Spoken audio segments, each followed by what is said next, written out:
Ball field, ready to go though. The last post handicap, the first on this Anzac Day meeting. They're off. Spellborn jibbed at the start, might have missed it by a length. Fiery Spark is being hustled out of the gates by Harvey. Nottle kicks up underneath of the pont of they with Split the G, and they're going to try and head God's Rapture. Spellborn improving quickly after the start, dropping back Ladies Pro, back with it as well as Moonwalk, but Fiery Spark fired to the lead at the 1,000 now. Fiery Spark goes out to lead by 2 to God's Rapture, down on the inside of Split the G, a length and a half away in the clear. Spellborn, the same margin to Moonwalk, and the favourite back there at the tail end of the field, Ladies Pro, about 4 to 5 lengths from the leader. Fiery Spark had them running along, and as they near the 700 metre mark, it's out there by a length and a half to God's Rapture. On the outside is Split the G. Spellborn trails those. Moonwalk down on the inside, cluttered away, and Pike will have to get to work and try and build a bit of momentum under the 60 kilos with Ladies Pro. At the 400, Fiery Spark bringing them for home. God's Rapture pushing out off the fence now, trying to get underneath the neck of Split the G, successful in doing so. Moonwalk got that vacated space right down on the inside. Pike drives up in the middle with Ladies Pro, and on the outside is Spellborn. God's Rapture goes to Fiery Spark. Ladies Pro's run out of room. Spellborn keeps coming. It's starting to hit overdrive. Spellborn's got them. Spellborn races up. It grabbed the lead, Spellborn. Spellborn too good. One from God's Rapture, Fiery Spark. Then Split the G, Ladies Pro. It ran out of luck. It ran out of room over the final 200, had nowhere to go, and Moonwalk was back on the inside of those, one of the last of them in. Spellborn wins the opening event. Stevie Parnham beating God's Rapture. Fiery Spark tight for fourth. Won't be much in that between the luckless Ladies Pro, and on the outside it was Split the G. There's not much between them two, but it's 6 Spellborn that starts the day for Stephen Parnham and Steph Vahala. The Peltzer 3-year-old making it back-to-back, goes from that 3-year-old maiden to the 58-plus 3-year-old and delivers. No luck, Ladies Pro couldn't get going, couldn't find a run at any point. Pike was zigging, zagging, trying to weave his way through, and under the 60 it made it awfully tough. So she was stiff, Ladies Pro, but Spellborn is a very nice looking 3-year-old. He's a real scopy type, and he's got plenty of appeal, plenty of ability, and takes out the opening event over number 5, God's Rapture, Brad Parnham, who'd shouldered its way off the fence coming into the home turn. Fiery Spark found under the hard riding of Harvey on the rail, and fourth goes the way of number 1, Ladies Pro, got the bob in 1:23.70, 35.47 the 600, a long neck and a half a length the margins. The winner's owned by KB Sutherland, SM, KB Bloodstock, B Sutherland, B White, J Vermeulen, A Leapins, D Richardson and A Casserly.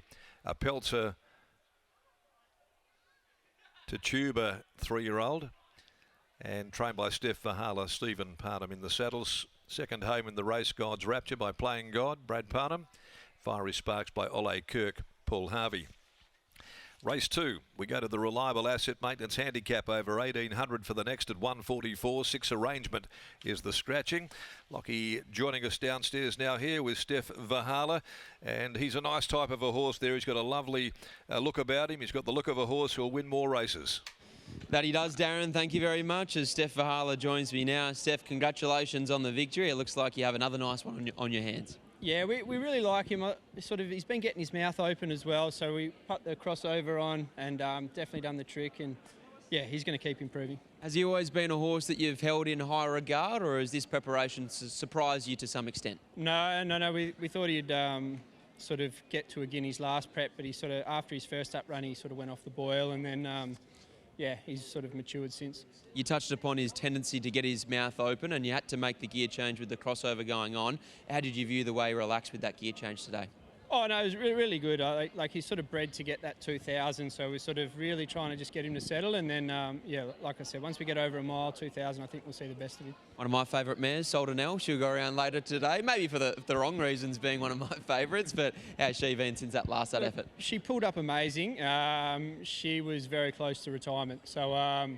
You know, she's, every run's going to be close to her last, and but, she's happy, she's healthy, and yeah, she enjoys it. Well, she's on notice, but this is a great way to start the day. Well done. Cheers, thank you. There's Steph Fahala after the win of Spellborn, gets the job done here. Back-to-back wins, and he looks like a horse that we can continue to follow moving forward, Scotty. Exactly right. Lockie just continues to get better and better, this horse. He was the beneficiary of a beautiful ride. He cleared galloping room to the outside, and he got the job done by a long neck, half a length back between second and third. But the talking point of that race is going to be in review. Ladies Pro, unfortunately for her and for favourite backers, myself included, Lock just very, very ugly watched that one. Never got a crack at them and got turned sideways. But Stevie Parnham joins us now. Stevie, as we were saying in our preview, is it a fair comment that every time Steph takes this horse to the races, he's just getting better?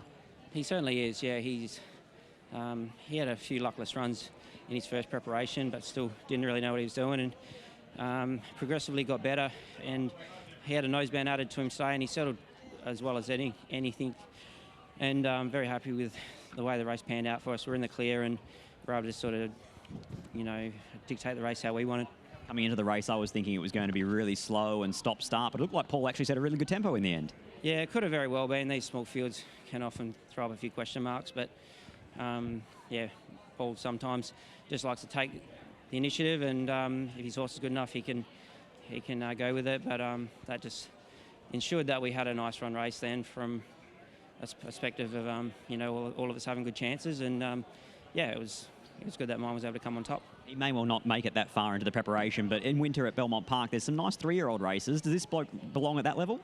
He's definitely progressing that way. So yeah, I think Steph's got a pretty high opinion of him, and he's not doing anything wrong. So yeah, I think each time he goes out the race, he's going to keep improving, and yeah, unsure where he'll get to, but we'll keep our fingers crossed. Beautiful ride, congratulations. Thank you. There's Stevie Parnham, terrific ride to start the day. He combines with Steph Fahala and Spellborn to take out race 1 here at Ascot.